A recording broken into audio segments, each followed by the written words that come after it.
Les énergies renouvelables sont la première énergie à mobiliser pour lutter contre le dérèglement climatique, qui impose désormais d'agir très vite, a dit mardi le climatologue Jean Jouzel, devant un parterre d'entrepreneurs réunis par le MEDEF.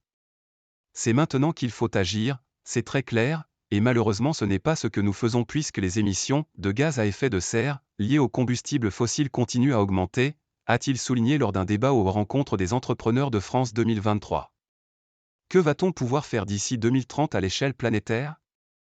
Eh bien, quand on regarde le potentiel de réduction des émissions, c'est de l'ordre de 10 milliards de tonnes de CO2 pour le renouvelable, alors que c'est de l'ordre de 1 milliard de tonnes pour le nucléaire et 1 milliard de tonnes pour la capture et le stockage du CO2.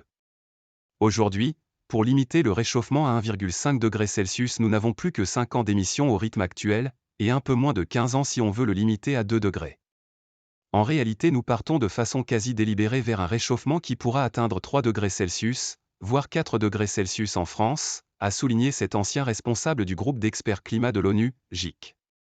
Face à ce constat, je ne peux que partager l'appel d'Antonio Guterres, le secrétaire général de l'ONU, à arrêter tous les investissements dans les combustibles fossiles.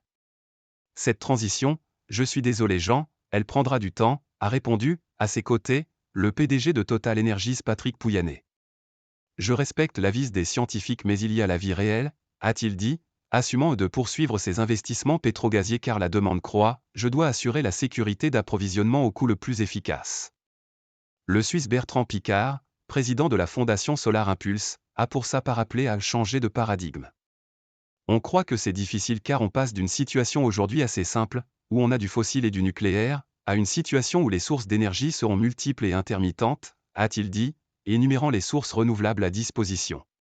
C'est beaucoup plus simple techniquement que l'on croit mais c'est plus difficile parce qu'il faut sortir de ses habitudes et se remettre en question, a-t-il estimé.